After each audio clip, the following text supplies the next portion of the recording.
साथियों, स्वागत है आप सभी का। मैं हूं अंकित अवस्थी। कैसे हैं आप?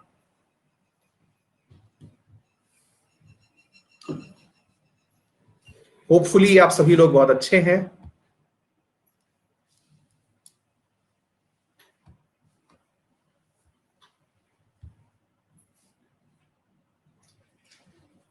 मस्त।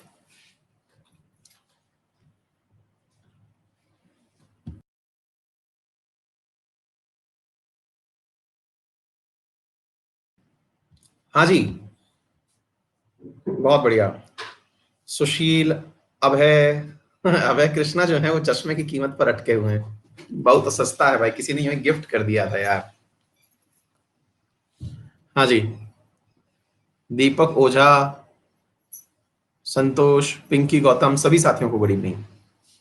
आइए शुरू किया जाए। हाँ, शमन टूटेजा, आज उस क्वेश्चन का भी आपका समाधान हम प्रॉपर तरीके से कराने जा रहे हैं। एक मिनट रुकिए, क्योंकि वो क्वेश्चन काफी अच्छा क्वेश्चन है। हाँ जी, एज यूजुअल हमेशा की तरह, जैसा कि मैंने आपसे कहा है कि हमारा रेफरल कोड है अंकित 10, जिसका उपयोग करके आप अनअकैडमी पर 10% डिस्काउंट प्राप्त कर सकते हैं। ऑल ऑन ऑल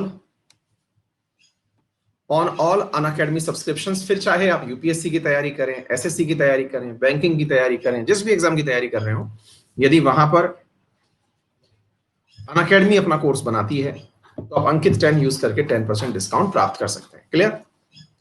चलिए साथियों, तो शुरुआत करते हैं आज के सेशन की। जो भी साथी इस समय मेरे साथ उपस्थित हो चुके हैं, सभी का मोस्ट वेलकम है।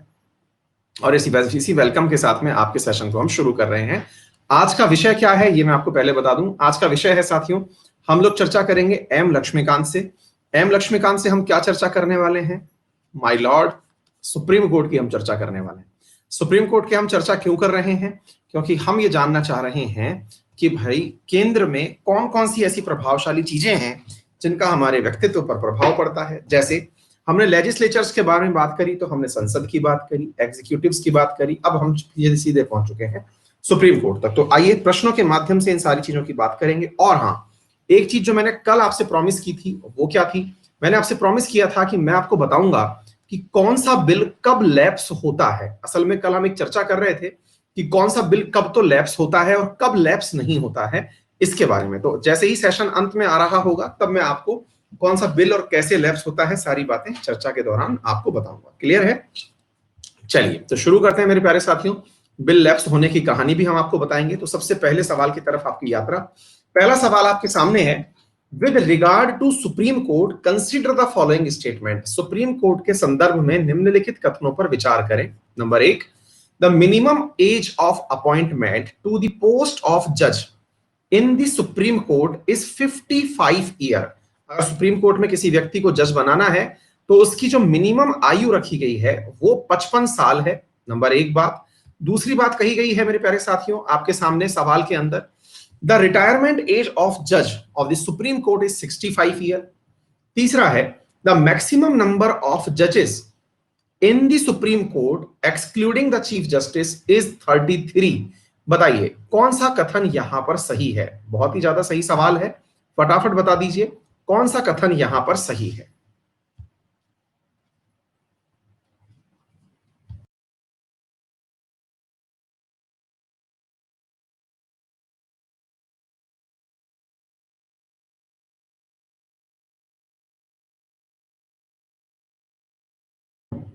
हाँ जी, so the correct answer would be, क्या होगा करेक्ट आंसर आप लोगों का? रिटायरमेंट एज ऑफ जो जज है वो 65 ईयर है। सबसे पहला तो तथ्य ये याद रखिए। दूसरा आपको ये याद रखना है कि यह तथ्य सही है कि 33 प्लस 1 यानी कि 34 जो है वर्तमान में सुप्रीम कोर्ट के अंदर क्या हो सकते हैं? जज हो सकते हैं। तो देखिए यहां पर क्या कहा गया है, मैक्सिमम नंबर ऑफ जजेस in the Supreme court is 33 excluding chief justice. तो चीफ जस्टिस को हटा के कहा है, तो 33 प्लस 1 कितना हो गया? 34। तो यानी कि ये अपने आप में इस बात को पूछ लिया है कि 34 जो संख्या है वो होनी चाहिए। क्लियर हो गया? उम्मीद है समझ में आ गया होगा। उम्मीद है यहां तक सारी बातें आपको क्लियर हो गई होंगी। तो यहां पर जरा ध्यान से देख लीजिएगा क्या क्या चीजें कही गई हैं। 65 साल रिटायरमेंट की एज है, ये हमने बता दिया है। 34 साल की जो 34 जजेस की यहां पर टीम बैठती है, ये क्लियर हमने कर दिया है। चलिए अगले प्रश्न की तरफ बढ़ते हैं, देखते हैं क्या कहता है ये सवाल। With regard to initial jurisdiction of the Supreme Court, consider the following statement. देखते हैं। The dispute between dispute should not include question related to the political issue. आरंभिक क्षेत्राधिकार यानी कि एक प्रकार से जो मतलब शुरुआती तौर पर तो पॉलिटिकल इश्यूज से रिलेटेड जो भी सवाल होंगे, राजनीतिक मुद्दे से संबंधित जो प्रश्न होंगे, वो इसमें शामिल नहीं किए जाएंगे। A case filed by a non-government citizen against the central government or the state government will not be heard in the Supreme Court. कौन सा कथन सही है इनिशियल ज्यूरिडिक्शन के अंदर, क्या कथन यहां पर करेक्ट है, ये आपसे पूछा जा रहा है, बताइएगा। सवाल पूछा जा रहा है सुप्रीम कोर्ट के एक्सक्लूसिव इनिशियल ज्यूरिडिक्शन के बारे में। अब मैं देखिए आपसे दो बातें यहां पर करना चाहूंगा, आपको थोड़ा सा सवाल समझा देता हूं ताकि आप इस सवाल को कर पाए, है ना। इसके पीछे का जो लॉजिक है उसको मैं आपको बताना चाहूंगा। असल में क्या होता है ना साथियों, इस बात को ऐसे समझिएगा, कोई भी ऐसी चीज जिसके ऊपर कॉन्स्टिट्यूशन का सवाल हो, आप उस कॉन्स्टिट्यूशन के प्रश्न को लेकर के अगर पहुंचते हैं सुप्रीम कोर्ट में, तो वो उसका एक्सक्लूसिव राइट है। एक्सक्लूसिव राइट है, इसका मतलब क्या हुआ कि सुप्रीम कोर्ट में आप उसे डिस्कस कर सकते हैं। कोई भी संवैधानिकता से जुड़ा हुआ कोई प्रश्न है तो आप वहां जाकर के पूछ सकते हैं। लेकिन ये क्या कह रहा है, should not include question related to the political issue. अब कोई राजनीतिक मुद्दा है, उसको आप डिस्प्यूट को वहां पर क्वेश्चंस में रिलेट नहीं कर सकते। अगर आपसे ये सवाल पूछा जा रहा है तो क्या ये कथन सही है? तो देखिए राजनीतिक मुद्दों की जो भाषा है या मुद्दे जो हैं, ये राजनीतिक मंचों पर डिस्कस होते हैं, सुप्रीम कोर्ट में डिस्कस नहीं होते हैं। ठीक है, तो इस चीज को आपके सामने यहां पर लिख दिया जा रहा है। पोल में आप पार्टिसिपेट करके मुझे बताइए कि कौन सा कथन सही है।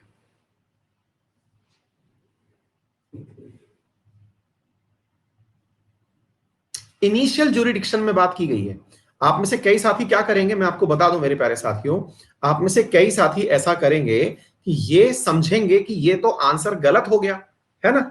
हाँ, तो मैं आपको बता दूं कि इसका मीनिंग क्या है, मैं थोड़ा सा स्पष्ट कर देता हूं, बहुत ही अच्छे से ये सवाल समझ में आ जाएगा। मुझे मालूम था कि कुछ बच्चे कंफ्यूज होंगे। देखिए इनिशियल का मतलब ये समझिए कि आपने सबसे पहला केस कहां दायर किया। दोबारा सुनिएगा, आपने सबसे पहला केस कहां दायर किया, क्या वो सुप्रीम कोर्ट में ही दायर किया? That is initial jurisdiction. मतलब ऐसे समझिए, आपके पास तीन कोर्ट्स थी, सुप्रीम कोर्ट थी, हाई कोर्ट थी, डिस्ट्रिक्ट कोर्ट थी, जिसे आप सेशन कोर्ट के साथ पढ़ते हैं। आपसे पूछा गया कि कोई विवाद हो गया है, उस विवाद के मुद्दे में क्या सीधे सुप्रीम कोर्ट जाएंगे, ऐसा सवाल आपसे पूछा जा रहा है। तो मेरे प्यारे साथियों, मैं आपको बता दूं कि सीधे सुप्रीम कोर्ट में अगर आपको जाना हो तो उसकी कुछ स्पेशल कंडीशंस है। अब आप पूछेंगे सर आर्टिकल 32 जो है वो हमें मूल अधिकार के हनन के समय कहता है कि सीधे सुप्रीम कोर्ट जाओ। नहीं, तब भी नहीं कहता है। तब भी आपसे कहा गया है कि हाई कोर्ट चले जाओ, क्योंकि 226 में भी वही सारी रिट्स हैं। आप हाई कोर्ट भी जा सकते हैं, लेकिन एक्सक्लूसिवली अगर आप इनिशियल स्टेज पर अगर जाना चाहें और सुप्रीम कोर्ट, तो वो कब जाते हैं? तो आंसर है मेरे प्यारे साथियों, यदि किन्हीं दो स्टेट्स की आपस में लड़ाई हो रही हो, दो स्टेट्स की आपस में लड़ाई हो रही हो, जैसे मान लीजिए पानी को लेकर के कर्नाटक और तेलंगाना आपस में भिड़ गए हों, कर्नाटक मध्य प्रदेश आपस में भिड़ गए हों, महाराष्ट्र आपस में भिड़ गए हों। कहने का मतलब मान लीजिए दो राज्य किसी एक मसले को लेकर के उलझ गए, तो वो फिर हाईकोर्ट के ज्यूरिडिक्शन से बाहर चला गया। वो मसला कहां चला गया? हाईकोर्ट के ज्यूरिडिक्शन से बाहर चला गया। जैसे कावेरी रिवर डिस्प्यूट हो गया, है ना, तो वो हाईकोर्ट के ज्यूरिडिक्शन, जैसे ओडिशा और आंध्रा वाला हो गया। बिल्कुल प्रियंका ने एकदम सही सटीक आंसर निकाला कि सर हाल ही में जो ओडिशा और आंध्रा वाला केस हुआ था वो सीधा सुप्रीम कोर्ट में आया और कहीं गया ही नहीं। आगे बात समझ में भाई, राज्य जो है वो जाएंगे कहां? आप सोच के देखिए, हर राज्य के पास अपनी हाई कोर्ट है, हर हाई कोर्ट के पास अपना कटिया वाला विलेज वाला जो क्षेत्र था। बिल्कुल सही, क्लियर। ऐसे ही दूसरा सुनिएगा, ऐसे ही मान लीजिएगा कि किसी राज्य को केंद्र से दिक्कत है। मान लीजिए कि कोई राज्य सरकार और केंद्र सरकार के बीच कोई डिस्प्यूट है, जैसे मान लो अभी जीएसटी को लेकर के डिस्प्यूट हो जाए राजस्थान और केंद्र सरकार के बीच, पश्चिम बंगाल और केंद्र सरकार के बीच, तो ये जाएंगे कहां? तो ऐसी स्थिति में अगर आप हाईकोर्ट में मामला घसीट लिए तो ये केंद्र के लिए तौहीन हो गई, कि भाई केंद्र को नीचे बुला लिया गया, तो ये मामला उससे ऊपर निकल गया। तो कहां जा रहा है? तो मेरे प्यारे साथियों, ये मामला सुप्रीम कोर्ट पर लैंड हो रहा है। क्या आपको ये बात अब समझ में आ गई? तो ये जो विल नॉट बी हर्ड है ना, ये केवल इसलिए है कि ये इनिशियल है, बाकी तो कुछ भी खींच के ले जाओ। डन हो गई? इनिशियल बात पूछी गई है बेटा, है ना। कुछ बच्चे लिख रहे हैं कि आवाज क्लियर नहीं आ रही है, तो एक बार ट्रू और फॉल्स में बता दीजिए, क्या मैं आपको सही से सुनाई और दिखाई दे रहा हूं? फेडरल स्ट्रक्चर से संबंधित कोई भी मसला होगा, फेडरल स्ट्रक्चर से संबंधित कोई भी मसला होगा, ठीक है, वो कहां जाएगा? सीधा सीधा उठ करके ओरिजिनली पहुंच जाएगा इसके पास में। चलिए, बाय हुम आर दी जजेस of high court appointed in any state of India? Bharat के किसी भी राज्य में उच्च न्यायालय के न्यायाधीशों को किसके द्वारा नियुक्त किया जाता है? अब देखिए, ये सवाल बिल्कुल वैसा ही है जैसे कुछ दिन पहले मैंने दिल्ली को लेकर के एक सवाल पूछा था, है ना। बताइए।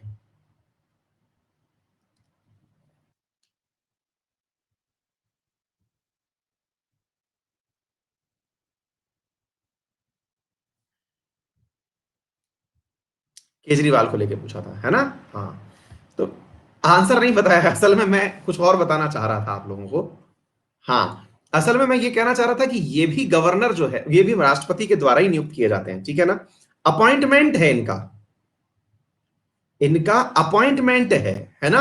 अपॉइंटमेंट कौन दे रहा है? प्रेसिडेंट दे रहा है। हालांकि इसकी जो पूरी प्रक्रिया है वो मैं आपको बता देता हूं। 217 के अकॉर्डिंग ये लिखा गया है कि ये प्रेसिडेंट के द्वारा किया जाता है, लेकिन कंसल्टेशन जो है ना वो किस किस की अनिवार्य है? तो देखो, चीफ जस्टिस ऑफ इंडिया की जरूरी है, फिर जिस राज्य से आप ले रहे हो उस राज्य, जो कंसर्न राज्य है, उस राज्य से कंसल्टेशन लेना जरूरी है गवर्नर के माध्यम से। और ऐसी स्थिति में अगर अपॉइंटमेंट ऑफ जजेस अदर देन द सीजे, यानी चीफ जस्टिस के अलावा हाई कोर्ट में किसी और को जज को बना रहे हो, तो आपको उस सीजे से भी पूछना होगा जो उस हाई कोर्ट का है। मतलब सुनिए ध्यान से मेरे प्यारे साथियों, आपको चीफ जस्टिस ऑफ इंडिया से पूछना है, आपको उस राज्य के गवर्नर से पूछना है। उस राज्य के गवर्नर का मतलब हुआ कि भाई साहब उस राज्य सरकार की परमिशन ले ली है इनडायरेक्टली। और तीसरी चीज क्या हुई मेरे प्यारे साथियों, यदि आप सीजे के अलावा किसी और को नियुक्त कर रहे हो तो हाईकोर्ट के सीजे से भी पूछना है, ठीक है ना। आजकल ट्रेडिशन क्या है? हाईकोर्ट जजेस are appointed by chief justice of supreme court and the collegium of to senior most जजेस। ये आजकल का सिस्टम बन गया है कि सुप्रीम कोर्ट का जज जो होता है, सुप्रीम कोर्ट का जो चीफ जस्टिस होता है, और दो सीनियर मोस्ट जज होते हैं। The president make appointment according to the salutation given by consensus, given option is the A is correct. तो अब ये जो वर्तमान परिस्थिति है ये क्या है? एक कॉलेजियम के आधार पर चल रही है। एक सीजेआई हो गया, उसके अलावा दो सीनियर मोस्ट हो गए, वो निकल करके बता देते हैं कि सर जी इसको अपॉइंट कर दीजिए, वो कर दिया जाता है। आप लोगों को अगर याद हो तो मैंने रिसेंट डेज में एक करंट का सवाल भी पढ़ाया था, आपको ध्यान है, जिसमें मैंने आपको ये बताया था कि सुप्रीम कोर्ट ने चिंता व्यक्त की है इस बात को लेकर के कि हमारे कॉलेजियम ने इतने सारे आप लोगों के पास में लोग सजेस्ट करके भेज दिए, आप लोग अपॉइंट ही नहीं कर रहे हैं। अच्छा, एक विद्यार्थी पूछ रहे हैं सर कॉलेजियम क्या होता है? बेटा एक ऐसा संगठन जो मिलकर के काम करता है ना। इस तरह से आप फिलहाल के लिए ऐसा समझ लीजिए, है ना। तो यहां पर कॉलेजियम का मतलब समझ में, करंट अफेयर्स में मैंने बताया था, है ना। तो उसमें क्या था, सुप्रीम कोर्ट ने कहा कि यार हमने इतने लोग सजेस्ट करके भेज रखे हैं, आप अपॉइंटमेंट ही नहीं दे रहे हैं। अपॉइंटमेंट अल्टीमेटली किसका काम है? तो वो जो काम है मेरे प्यारे साथियों, राष्ट्रपति का काम है। राष्ट्रपति किस तरह से टांग लगाता है? उसमें होता क्या है कि भाई साहब जो लॉ मिनिस्ट्री है ना, वो अपनी तरफ से सजेशन देती है राष्ट्रपति को कि हाँ साहब इनकी नियुक्ति करनी है। तो वो एक प्रकार से लॉ मिनिस्ट्री के पास घूम करके जाता है, क्योंकि पैसा तो सरकार को खर्च करना है ना जी।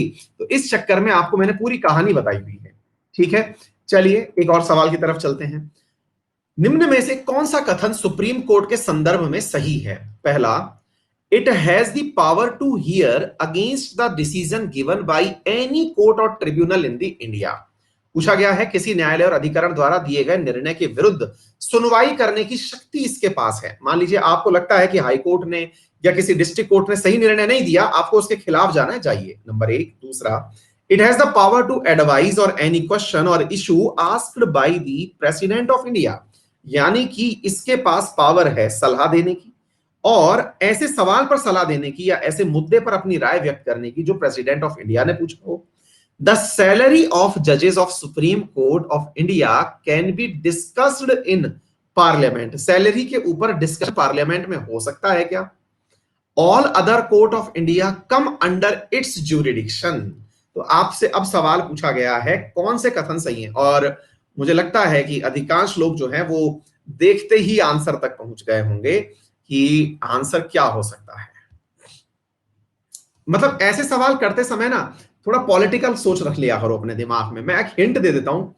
देखो, अगर सरकार को अपने पक्ष में निर्णय कराने की आजादी हो, कल को सोचो कि कोई सरकार संसद में आ जाए और वो सरकार ये कह दे कि भाई साहब मैं सुप्रीम कोर्ट के जजों से अपने मुताबिक जवाब सुनना चाहती हूं। तो किसी ने कहा कि सर तरीका क्या होगा, वो तो सुनते ही नहीं है किसी की। बोले एक काम करो, उनके बंगले खाली करवा दो, एक काम करो उनके घर में पानी की सप्लाई बंद करा दो, फ्री टेलीफोन बंद करा दो, गाड़ी बंद करा दो, उनको मिलने वाली सुरक्षा बंद करा दो, तनख्वाहें रोक दो, तनख्वाहें कम कर दो, फिर तो मानेंगे। जब फिर किस चीज के रहेंगे, क्योंकि पैसा तो सारा हम देने वाले हैं। तो इस प्रकार से विचार कीजिए, क्या ऐसा संभव है? सोचिए और आंसर दीजिए।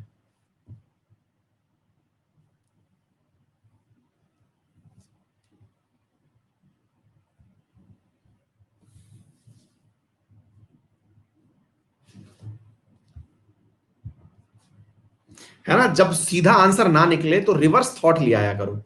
मैंने हिंट नहीं दिया है, मैंने आपको एक तरीका बताया है कि अगर अगर कोई सवाल सीधा, अब जैसे कईयों को लगता है यार पार्लियामेंट में तो चर्चा हो ही सकती है, तो भाई पार्लियामेंट में चर्चा हो सकती है तो इसका मतलब तो ये है कि तुम आगे चल करके तनख्वाहें भी गिराओगे, और तनख्वाहें गिराओगे तो अपने पक्ष में जवाब चाहोगे।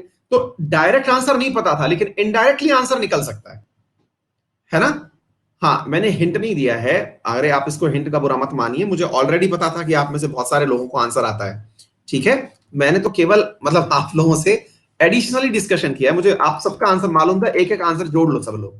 ठीक है, चलिए आगे बढ़ते हैं। मास्टर ऑफ रोस्टर का तात्पर्य क्या है? Means the chief justice prerogative to the constitution constitute the benches for the hearing of cases. हाँ भाई, सुनवाई हेतु सुप्रीम कोर्ट के अंदर जो मुख्य न्यायाधीश है वही डिसाइड करता है कि किसके पास कौन सा केस जाना चाहिए। भारत के मुख्य न्यायाधीश को हटाने की प्रक्रिया केवल संसद के निचले सदन से शुरू की जा सकती है। ऐसा है क्या? अगर आपने पढ़ा हो तो जरूर बताइएगा। मास्टर ऑफ रोस्टर, ये शायद आपने सुन लिया, और बताइए।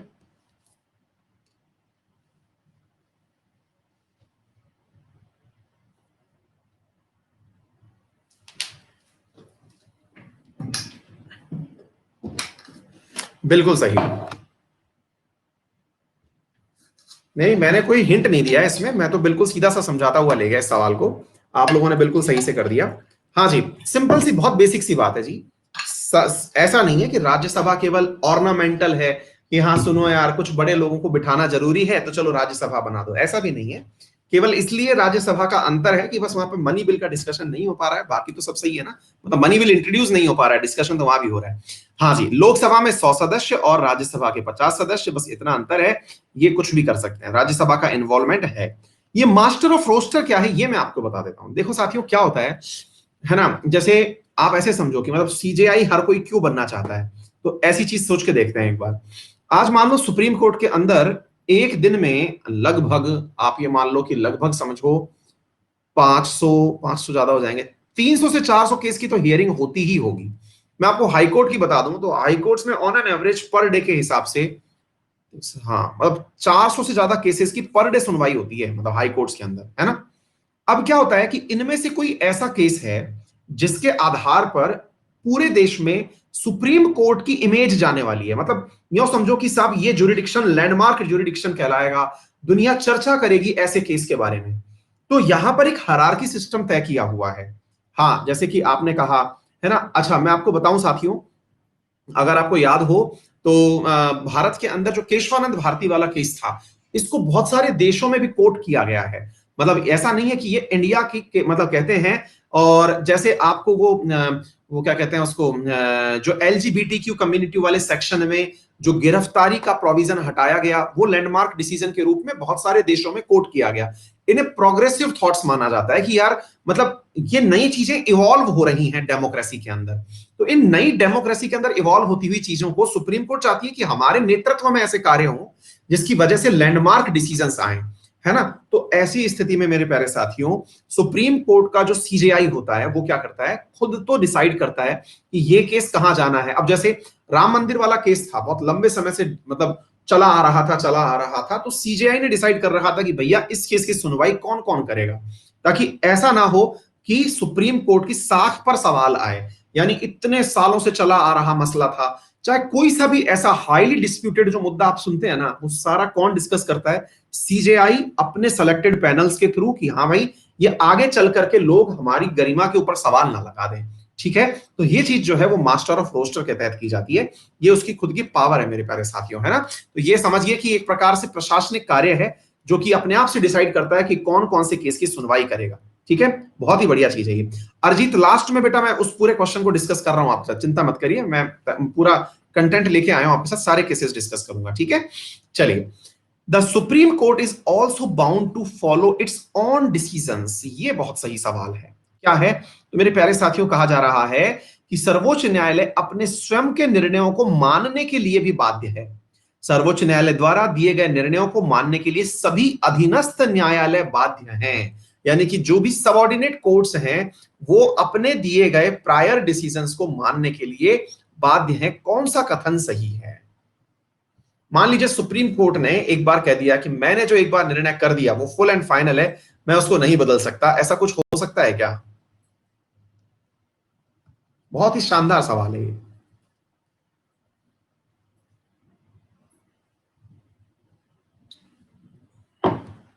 बहुत अच्छा सवाल है ये। प्रेसिडेंट बदल सकता है? हाँ जी, ध्यान से सुनिएगा। सुप्रीम कोर्ट के पास ऐसी पावर है कि ये खुद के कहे हुए परिणामों को, मान लीजिए खुद ने डिसीजन दिया कोई, अब भैया इनको कुछ समय बाद समझ में आया यार सॉरी यार गलती हो गई यार हमसे, है ना।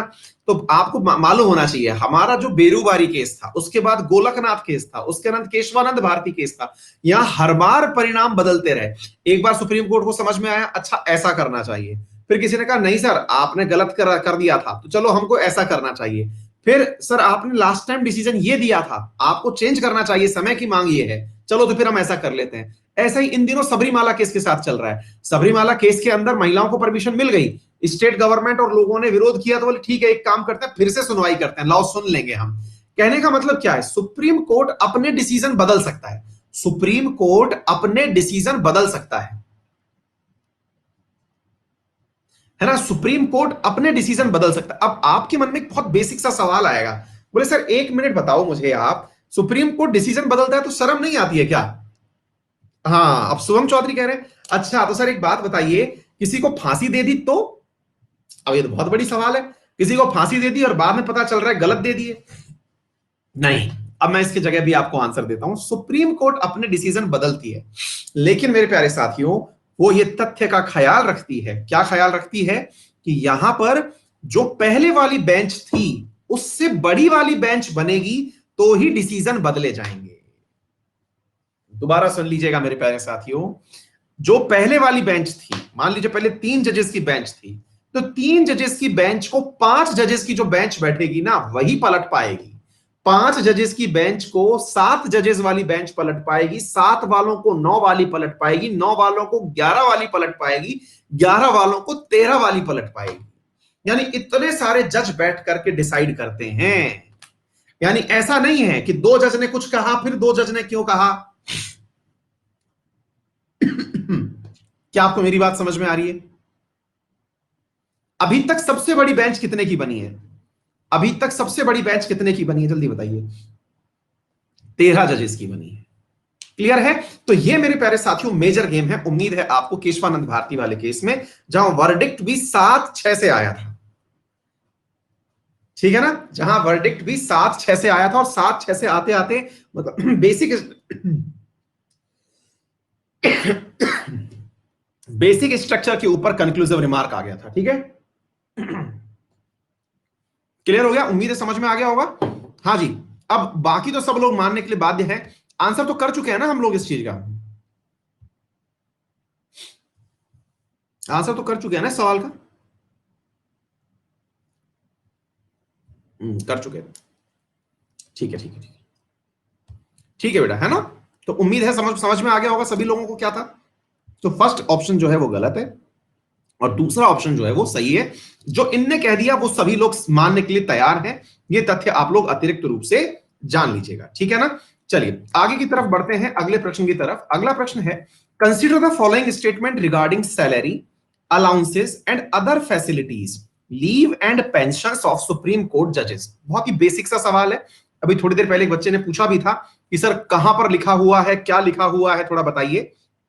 चर्चा करते हैं। These are decided by the parliament from time to time, यानी इनका जो डिसीजन है वो पार्लियामेंट के द्वारा समय समय पर किया जाता है। नंबर एक, it is voted by parliament, इसके ऊपर पार्लियामेंट में वोट दिया जा सकता है।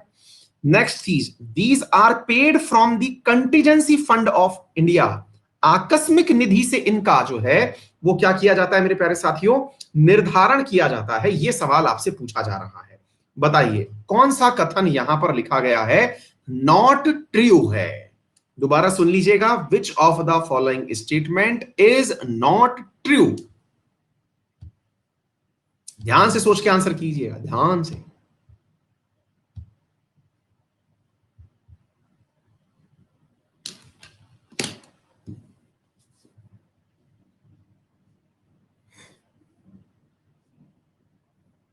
अब आप में से कंफ्यूजन होना बहुत लाजमी था।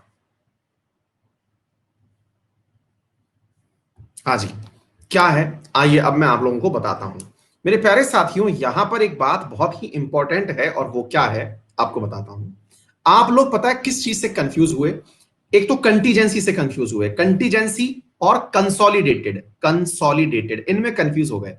कंटीजेंसी का मतलब है आकस्मिक, यानी आपातकाल के लिए बचाया हुआ पैसा, इमरजेंसी फंड। तो तनख्वाह यार इमरजेंसी से देंगे तब तो फिर मतलब खत्म ही है ना फिर तो मामला। तो पहली बात तो ये हटाइएगा। तो ये तो कथन वैसे ही गलत हो गया। ये कथन गलत हो गया तो अब हमारे पास विकल्प क्या बचे? तीसरा कथन गलत है। अब दो को चेक करें कि ये सही है या गलत है। अब देखो एक बहुत ही बेसिक सी बात मैं आप लोगों को बताता हूं मेरे प्यारे साथियों। यहां पर जितनी भी चीजें जजेस से संबंधित होती हैं, इनका निर्णय किया जाता है, इनका जो चार्ज है वो पड़ता भी किसके ऊपर है? कंसोलिडेटेड फंड ऑफ इंडिया के ऊपर पड़ता है। लेकिन याद रखिएगा, एक बार किसी जज को अपॉइंट कर दिया, आप लोगों में क्या दिक्कत हुई? इससे पहले वाले एक सवाल में हमने कहा कि पार्लियामेंट में डिस्कशन नहीं हो सकता। आपके दिमाग में सबसे पहला जो सवाल आया वो क्या है? मैंने कहा पार्लियामेंट में डिस्कशन नहीं हो सकता। फिर इधर क्या लिखा हुआ है? They are decided by the parliament. तो आप कहेंगे अच्छा बेटा, क्या बिना डिस्कस किए ही मतलब ये दे देते हैं क्या? मतलब आपके हिसाब से डिसाइड नहीं कर सकते और ये क्या करते हैं? बिना डिसाइड मतलब बिना डिस्कस किए ही तनख्वाह दे देते हैं क्या? जी हां, ध्यान से सुन लीजिएगा। केवल खुद की तनख्वाह देने का जो निर्णय है, खुद को तनख्वाह जो देना है, वो निर्णय केवल संसद के सदस्यों के पास है। इसके अलावा राष्ट्रपति की तनख्वाह क्या होगी, सीजेआई की तनख्वाह क्या होगी, या फिर सुप्रीम कोर्ट के जजेस की तनख्वाह क्या होगी, ये सारे की सारे निर्धारण संसद ही करती है। एक बार अपॉइंटमेंट हो गया तो उसमें परिवर्तन नहीं होगा, ना ही डिबेट होगी। मान लो कि आपने सुप्रीम कोर्ट का जज बन गए, शरद अरविंद बोबड़े जी बन गए। अब बनने के बाद पता चल रहा है अचानक बीच रास्ते में चल के कि बोबड़े जी सुनो, एक निर्णय देना है आपको हमारे पक्ष में। बोले साहब पक्ष में निर्णय नहीं दूंगा। बोले ठीक है, कल से आपकी जो एस्कॉर्ट की गाड़ी है वो बंद, गाड़ियां सारी बंद, टेलीफोन के तार कट जाएंगे, तनख्वाह नहीं मिलेगी। ऐसा नहीं हो सकता। जो पद पर बैठ गया उस समय जो भी सैलरी, अलाउंसेस, भत्ते, सुविधाएं हैं, वो उस पद से रिटायरमेंट तक आप परिवर्तित नहीं कर सकते। आप उन्हें बढ़ा तो सकते हैं, हटा नहीं सकते। और दूसरी महत्वपूर्ण बात, इन पर चर्चा भी नहीं कर सकते। केवल एक परिस्थिति है जब आप कर सकते हैं, और वो कौन सा है? वो परिस्थिति है फाइनेंशियल आपातकाल। केवल फाइनेंशियल इमरजेंसी अगर लगी हुई हो तो इनकी सैलरीज और भत्ते आर्टिकल 360 के तहत घटाए जा सकते हैं। लेकिन भाग्य से आज तक भारत में ये स्थितियां नहीं आई हैं। ठीक है। अच्छा, फिर सवाल बनता है कि सर वोटेड बाई पार्लियामेंट, नहीं साथियों, इस पर वोट नहीं होता है। तो फिर क्या होता है? ओनली डिसाइड होता है कि हाँ ये करना है, यानी एग्जीक्यूटिव ऑर्डर की तरह से ये चीज डिसाइड करके दे दी जाती है कि ये वाली चीज करनी है। इसके ऊपर वोटिंग नहीं होती है। ठीक है, डिसाइड होता है कि ये करना है। भारित वैसे देना है, प्रशासनिक खर्च है, ये करना होगा। ठीक है, चलिए आगे बढ़ते हैं। Consider the following statement regarding removal of जजेस of the supreme Court. Supreme Court के किसी जज को हटाना हो, अब देखते हैं क्या प्रोसेस फॉलो होता होगा, जरा चर्चा करते हैं। चलिए देखते हैं। द जजेस of supreme court can be removed from office on the order of president. राष्ट्रपति के आदेश से उन्हें हटाया जा सकता है। नंबर एक, जजेस इंक्वायरी एक्ट 1968 के अकॉर्डिंग ये रेगुलेट किया गया है कि the act of removal of जजेस of the supreme Court by impeachment process.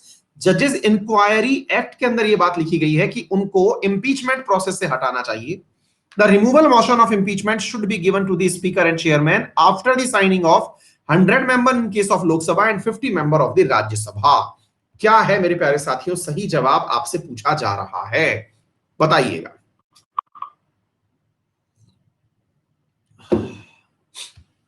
कौन सा कथन सही है, कर दें?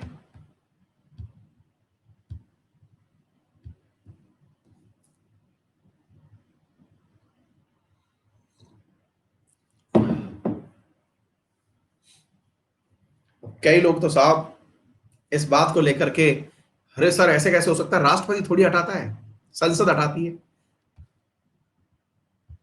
सर राष्ट्र, उसको हटाने का काम तो संसद करती है, राष्ट्रपति थोड़ी करती है। हाँ, अब शुभम ने एक बहुत सही सवाल पूछा, और वो क्या था कि सर एक बात बताइए, राष्ट्रपति का डायरेक्ट हटा देगा क्या? नहीं, राष्ट्रपति डायरेक्ट कोई काम करता कब है? राष्ट्रपति डायरेक्ट कोई काम करता कब है? बोले मतलब? अरे हमने कहा राष्ट्रपति को तो कहा जाता है कि सर हटा दो। जितने भी तरीके के निर्णय होंगे जो संसद ने दिए, वो राष्ट्रपति को पकड़ा दिए जाते हैं कि सर इस काम को करिए ना। बोले कैसे, मतलब क्या है? बोले मतलब ये है, एक बात बताओ, मैं एक सिंपल सा सवाल पूछ रहा हूं। हाँ भाई, सुप्रीम कोर्ट के जजेस की नियुक्ति करता कौन है, अपॉइंटमेंट कौन देता है? सुप्रीम कोर्ट के जजेस की नियुक्ति करता कौन है? आंसर है प्रेसिडेंट। लेकिन अब मैं फिर से सवाल पूछ रहा हूं, क्या वाकई में प्रेसिडेंट करता है क्या? आंसर है नहीं सर। इतना बवाल हो चुका है इनकी नियुक्ति को तो लेकर के, क्या सीजेआई जो है पूरा कॉलेजियम बनाता है, अपने टॉप मोस्ट जजेस से पूछता है, फिर वो लॉ कमीशन को उसको देता है, लॉ मिनिस्ट्री को देता है, लॉ मिनिस्ट्री जो है वो जाकर के प्रेसिडेंट को कहती है कि सर नियुक्ति कर दो।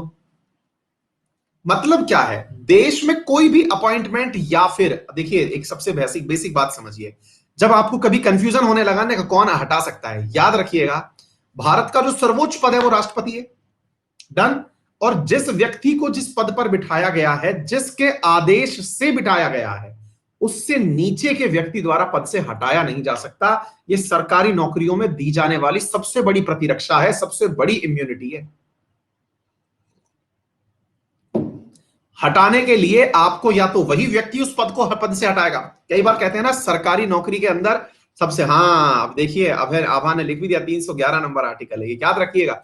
सरकारी नौकरी जो है वो सबसे बड़ी खूबसूरती क्या है, सरकारी नौकरी की खूबसूरती यही है कि आपका अपॉइंटमेंट अगर स्टेट गवर्नमेंट में भी हुआ ना, तो स्टेट गवर्नमेंट में भी गवर्नर के आदेश से आपका अपॉइंटमेंट हुआ है, तो गवर्नर से नीचे रैंक का आदमी आपको हटा ही नहीं सकता। एग्जैक्टली आपका अपॉइंटमेंट अगर प्रेसिडेंट से हुआ है तो प्रेसिडेंट से नीचे से आदमी आपको हटा नहीं सकता। क्या आपको बात समझ में आ गई? द जजेस of supreme court can be remove from the office on the order of president. आपसे पूछे गए हैं कि कौन से कथन यहां पर सही हैं, यह सवाल आपसे पूछा जा रहा है। तो कौन सा कथन सही है? तो यहां पर court can be remove from the office on the order of president, बिल्कुल करेक्ट ऑफिस ऑप्शन आ गया। इसके अंदर क्या कहा गया है? Impeachment process. देखिए वास्तविकता में क्या है, अगर हम भारत का वो पढ़ें, मतलब संविधान उठा करके पढ़े ना, तो इंपीचमेंट जो शब्द है ये केवल प्रेसिडेंट के लिए यूज किया गया है। सुनिए ध्यान से, ये केवल प्रेसिडेंट के लिए यूज किया गया है, लेकिन मतलब मैं बहुत सारी किताबें देख चुका हूं, उनमें ना ये इंपीचमेंट जो है वो सुप्रीम कोर्ट के लिए यूज कर लिया जा रहा है। हालांकि जो इंपीचमेंट है वो केवल है वो हमारे प्रेसिडेंट के लिए शब्द यूज किया जाता है, प्रक्रिया भले ही वैसी होती हो, लेकिन अब क्या करें साथियों, ये शब्द है बहुत ज्यादा चलने में है, चलन में है, तो आप इसको हिंदी से ही काम चला लें, या हटाने की प्रक्रिया लिखी हुई है। असल में इनके लिए रिमूवल शब्द यूज किया जाता है, ना कि इंपीचमेंट। क्लियर? और प्रेसिडेंट के लिए शब्द होता है, अगर एकदम टेक्निकल आंसर पूछोगे ना तो इंपीचमेंट शब्द केवल प्रेसिडेंट के लिए यूज होता है, इनके लिए रिमूवल शब्द यूज होता है। बाकी चीजें हमें पता ही हैं। चलिए, अगर हमारे यहां पर जब मतलब पब्लिक इंटरेस्ट लिटिगेशन, जिसे आप पीआईएल कहते हैं, इंडियन जुडिशियरी के अंदर जब शुरू की गई थी तो उस समय पर कौन भारत के अंदर मतलब सुप्रीम कोर्ट जज हुआ करता था? ये बहुत लैंडमार्क कार्य था साथियों, मतलब ये अधिकांश बच्चों का सही होना चाहिए। आप में से कई लोग पूछेंगे कि सर ये क्या होता है, पीआईएल क्या होता है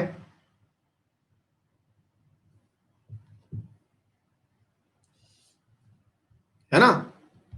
हाँ, तो मेरे प्यारे साथियों ये क्या होता है मैं आपको बताता हूं। पीएम भगवती थे, पहली चीज तो ये याद कर लीजिएगा, बहुत ही इंपॉर्टेंट है।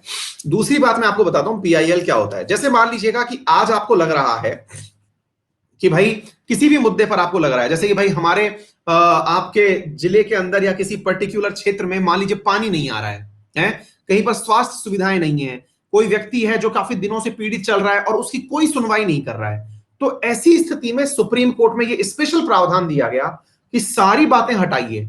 आप लोगों को यह नहीं सोचना है कि आर्टिकल 32 लगेगा कि नहीं लगेगा, कि 226 लगेगा कि नहीं लगेगा, ओरिजिनल ज्यूरिडिक्शन है कि नहीं है। सुप्रीम कोर्ट आपके लिए खुला रहेगा। इस चीज को हम पीआईएल कहते हैं। आप आइए सीधा मुद्दा घुसाइए हमारे पास। ये मतलब वो सारी चीजों को बाईपास करते हुए एक बहुत ही लैंडमार्क कार्य ये किया गया।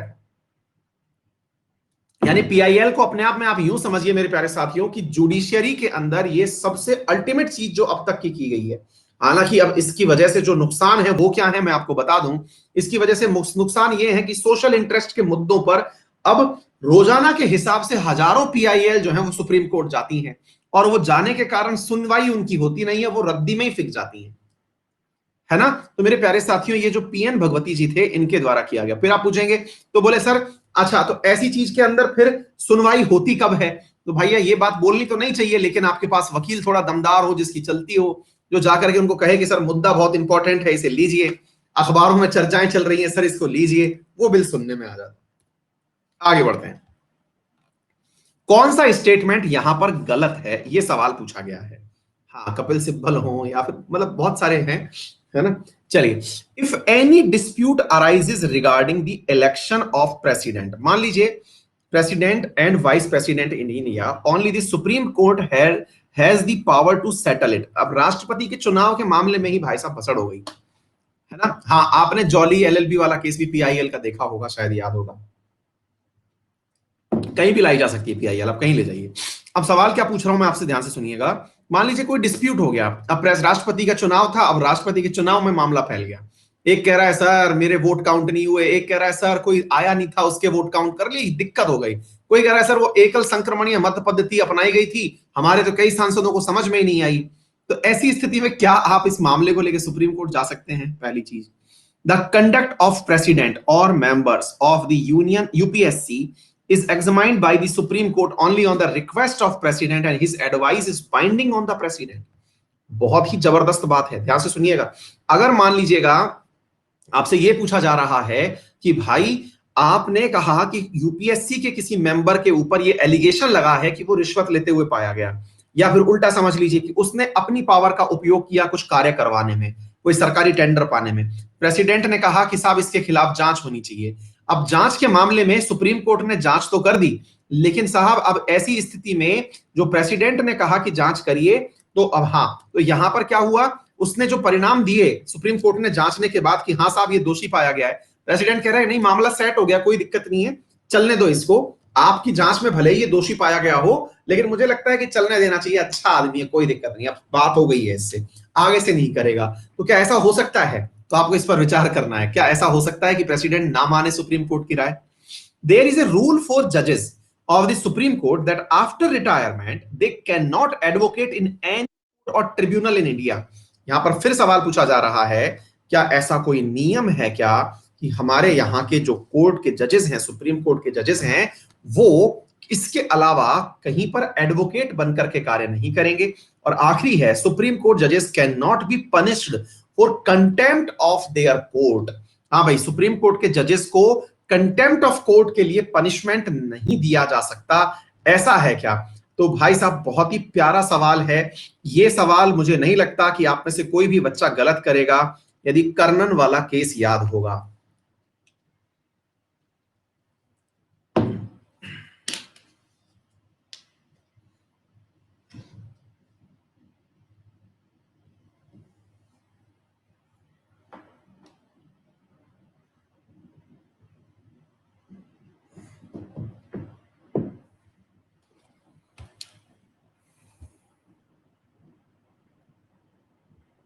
प्रशांत भूषण नहीं बेटा, ये कहा गया है कि सुप्रीम कोर्ट के जो जजेस हैं उनको पनिशमेंट नहीं दिया जा सकता कंटेम्प्ट के ऊपर, ऐसा नहीं है।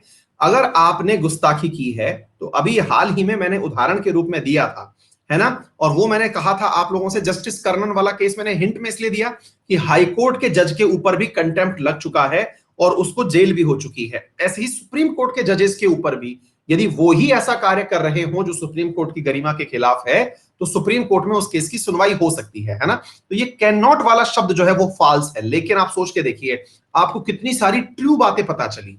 आप जरा इस तरह से सोच के देखिए कि आपको कितनी सारी ट्रू बातें पता चली। मद्रास हाईकोर्ट वाले थे, हैं, तो अब देखो आपको कितनी सारी बातें पता चली। पहली बात, आपको यह पता चला कि यह मसला जो है वो सुप्रीम कोर्ट में जा सकता है, पहली बात। दूसरी बात आपको क्या पता चली, अगर मान लीजिए कि कोई यूपीएससी का मेंबर है और उसके ऊपर एलिगेशन लगा और वो मामला सुप्रीम कोर्ट ने जांच कर लिया, प्रेसिडेंट के कहने पर जांचा उसने, प्रेसिडेंट ने कहा कि इस मामले की जांच होनी चाहिए, सुनवाई होनी चाहिए, और हो गई, और उसके बाद पता चल रहा है कि सुप्रीम कोर्ट ने अपनी सलाह जब दी तो प्रेसिडेंट बोल रहा है कोई बात नहीं अगली बार देखेंगे। ऐसा पागल नहीं है सुप्रीम कोर्ट जो इतनी मेहनत करे और अपनी मेहनत को कहने के बाद में कोई मानने से इनकार कर दे, इतना भी मूर्ख नहीं है सुप्रीम कोर्ट। क्या आपको मेरी बात समझ में आ गई? तो ऐसी स्थिति में ये बाइंडिंग है कि जब एडवाइस दे दी गई है किसी की जांच से संबंधित तो आपको उसको मानना कंपलसरी है। तो उम्मीद है आप लोगों को यह बात भी अच्छे से समझ में आ गई होगी। असली लास्ट वाली बात, there is a rule for the जजेस of the supreme Court that after retirement, आप सोच के देखो, मान लो कि आप ही वकील बन गए तो आपको तो आगे से पता ही रहेगा, क्या पता रहेगा कि हाँ यार अब तो चलते हैं बढ़िया से, अपन वकालत करेंगे, सारे जजेस तो अपने ही जानने वाले हैं। अब कॉमन सेंस लगा के देखो, सारे जजेस तो अपने ही जानने वाले हैं। समझ में आ गया? चलिए आगे बढ़ते हैं मेरे प्यारे साथियों। With reference to the Indian judicial system consider the following statement, ध्यान से सुनिए। The judiciary is a part of democratic political structure. Number एक, हाँ भाई, इंडियन जुडिशियल सिस्टम के अंदर पूछा गया है कि ये डेमोक्रेटिक पॉलिटिकल स्ट्रक्चर का एक हिस्सा है। Constitution of India established a duplex judicial system, द्वैध न्यायिक व्यवस्था की, असल में डायर की होना चाहिए, इसकी स्थापना करता है। इंडियन जुडिशियरी या judicial system has been adopted from the government of India act 1935। कौन सा कथन इन तीनों के अंदर सही है, यह आपसे पूछा गया है। हमारे यहां क्या दो स्तरीय जुडिशियरी है, यह तथ्य आपसे पूछा गया है।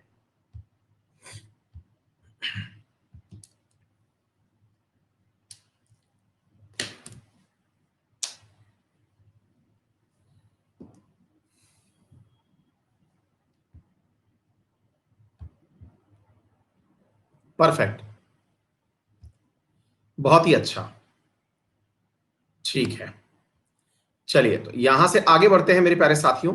अब अगले प्रश्न की तरफ चलते हैं, और अगला प्रश्न क्या है, एक मिनट रुक जाइए, एक मिनट, मैं एक फाइल अपलोड करने के लिए कोशिश कर रहा हूं, अगर आप इजाजत दें तो मैं एक छोटा सा कार्य करना चाहूंगा, क्योंकि मुझे एक मसला आपको समझाना था। कल एक क्वेश्चन था जिसको मुझे आपको समझाना था, है ना। एक मिनट होल्ड करिए बस, 1 सेकेंड प्लीज।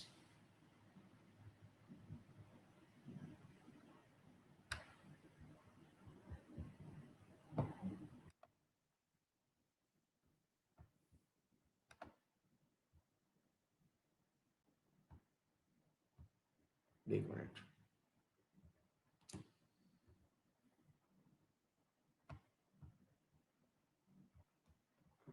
ये हो गया, ये हो गया।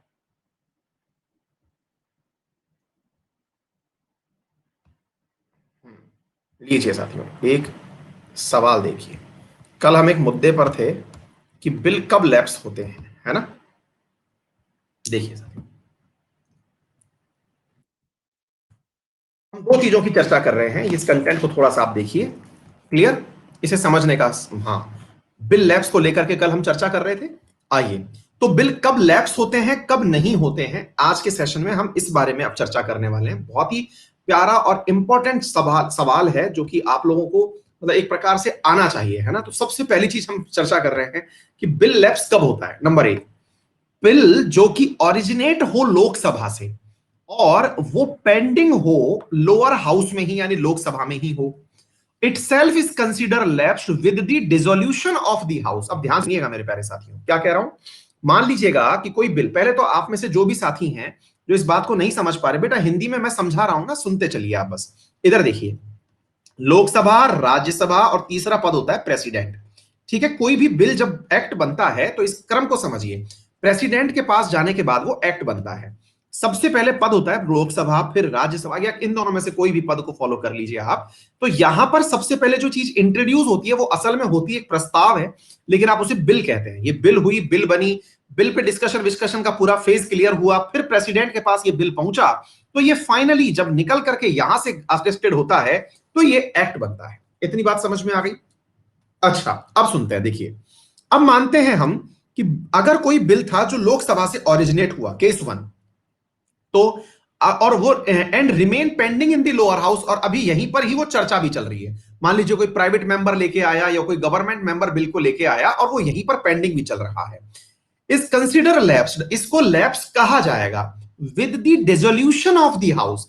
हाउस अगर डिसॉल्व हो गया तो इसको कहा जाएगा कि ये लैप्स हो गया। काउंट मत करो, क्यों? क्योंकि लोकसभा खत्म हो गई। मान लो कि लोकसभा का कार्यकाल खत्म हो रहा था, उस समय बिल आया, अभी पास भी नहीं हुआ और उस समय पेंडिंग ही चल रहा था, और लोकसभा रद्द हो गई, यानी कि लोकसभा डिसॉल्व हो गई, विघटित हो गई, 5 साल पूरे हो गए, तो वो साहब बिल खत्म हो गया। नंबर एक। नंबर दूसरा, एक बिल ऐसा है जो कि that originate and it is passed by the Rajya Sabha, जिसको राज्यसभा में से बनाया गया, उसको राज्यसभा ने पास भी कर दिया, लेकिन अभी वो लोकसभा में आया है, और लोकसभा में आते ही लोकसभा डिसॉल्व हो गई।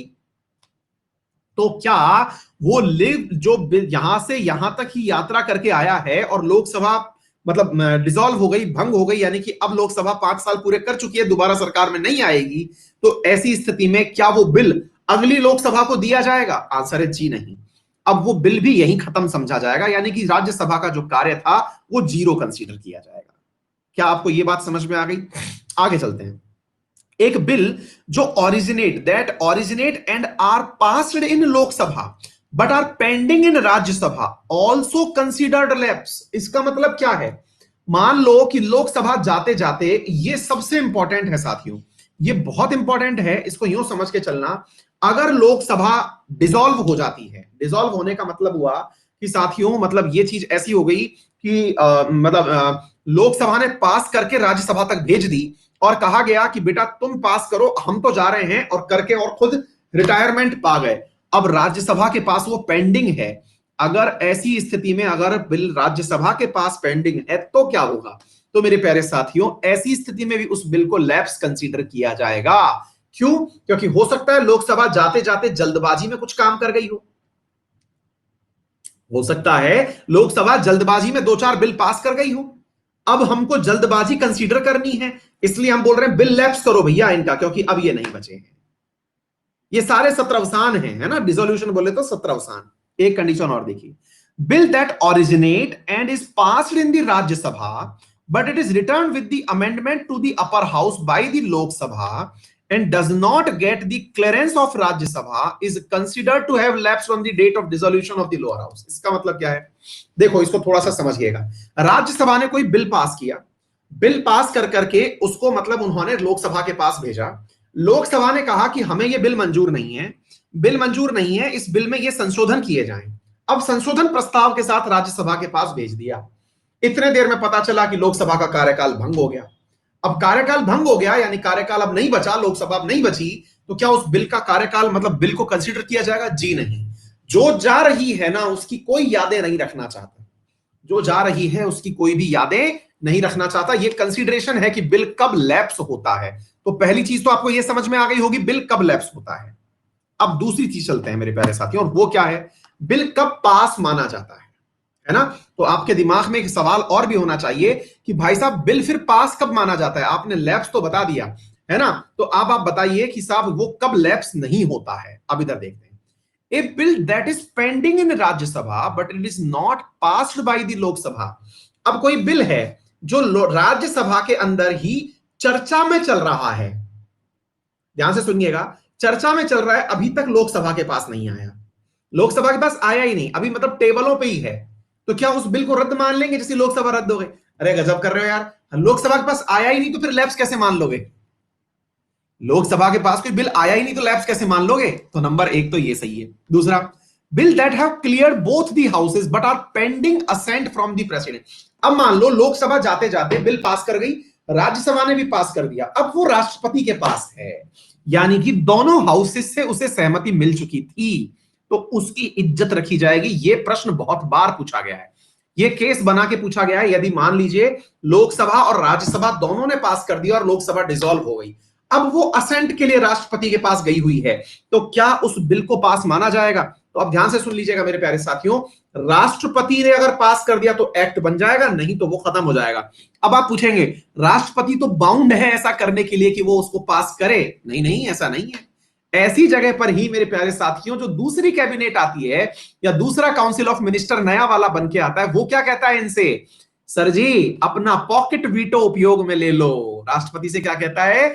आर्टिकल 74 के अकॉर्डिंग हमारी बात मानो और अपना पॉकेट वीटो यूज कर लो, इस बिल को पॉकेट में डाल लो, क्योंकि अब हम आ चुके हैं, हम इस बिल को पास नहीं होने देना चाहते। क्लियर? तो यहां से यानी लोकसभा राज्यसभा से पास होकर के वो प्रेसिडेंट के पास पहुंच गया, तो इस आधार पर वो लैप्स नहीं होगा कि लोकसभा चली गई है। इस आधार पर वो लैप्स नहीं होगा कि लोकसभा चली गई है। वो इस आधार पर भले ही हो सकता है कि अगली जो सरकार आए वो राष्ट्रपति को कह दे कि जेब में डाल लो सर, इसको पास नहीं करना है। पास हो तो सकता है, लेकिन अगली सरकार भले ही रोक दे इसको। यानी जैल सिंह कर चुके हैं इसको। If the president has notified the holding of a joint sitting before the dissolution of Lok Sabha, अगर मान लीजिए प्रेसिडेंट ने कहा कि ज्वाइंट सिटिंग होगी इस मुद्दे के ऊपर, राष्ट्रपति ने कहा कि ये बिल जो है ये इन दो लोकसभा और राज्यसभा के बीच अटक गया है, ज्वाइंट सिटिंग होनी चाहिए, और ज्वाइंट सिटिंग हुई नहीं और पता चला कि लोकसभा रद्द हो गई, तो भी वो बिल रद्द नहीं होगा, क्योंकि राष्ट्रपति कह चुके हैं कि ज्वाइंट सिटिंग होगी तो होगी, अब भले ही अगली सरकार आके करे। नंबर नेक्स्ट, यानी राष्ट्रपति का एंगल अगर इन्वॉल्व हो गया ना बॉस, तो वो चीज पास है। A bill passed by the both house but return by the president for reconsideration of Rajya Sabha. मतलब क्या हुआ? President for reconsideration of Rajya Sabha, मान लीजिए कि बिल जो है वो पास तो हो गया, दोनों हाउसेस ने पास कर दिया, राष्ट्रपति के पास पहुंच गया, राष्ट्रपति ने लौटा दिया किसके पास में? राज्यसभा के पास में, कि इसको दोबारा कंसीडर करो और हमें वापस भेजो, तो भी वो बिल रद्द नहीं होगा। Pending bill and all pending assurances that are to be examined by the committee of government assurance, ऐसे कोई भी पेंडिंग बिल जो कि ऑलरेडी किसी कमेटी के पास एग्जामिन होने गए हैं, वो भी रद्द नहीं होंगे। ठीक है, तो ये एक बहुत बड़ी चीज है, कब बिल रद्द होगा कब नहीं होगा, तो इसका प्रॉपर अभ्यास कर लीजिएगा, तब जाकर के इस पे काम बन पाएगा। फिलहाल के लिए इतना ही, फिर मुलाकात करेंगे आपसे अगले सेशन में, तब तक के लिए अपना ख्याल रखें। और इस क्लास की पीडीएफ प्राप्त करने के लिए और अगली क्लास के बारे में जानकारी लेने के लिए आप मुझे मेरे टेलीग्राम चैनल अंकित अवस्थी सर पर ज्वाइन कर सकते हैं। मेरा चैनल का मैं लिंक आपसे शेयर कर देता हूं, जहां पर अगर आपको कोई सब्सक्रिप्शन रिलेटेड क्वेरी भी करनी हो तो आप कर सकते हैं। ठीक है ना? बहुत सारी बातें हमने बता दी आप लोगों को, और ये एक मिनट रुकिए, मैं अपना टेलीग्राम चैनल आपके साथ शेयर कर देता हूं। आप यहां से मेरी क्लासेस का पीडीएफ प्राप्त कर सकते हैं, इसी प्रकार की क्लासेस के लिंक प्राप्त कर सकते हैं। कल अभी सुप्रीम कोर्ट और चलेगा, ठीक है ना? बहुत सारी जानकारियां हमने बोली, भले ही क्वेश्चन 10 डिस्कस हुए हों, लेकिन चर्चाएं बहुत सारी हुई। भारत, अभय, अजय, अमन, प्रियंका, सूरज, अनुज, प्रियंका, मुकेश और दीप टॉप परफॉर्मर रहे, है ना?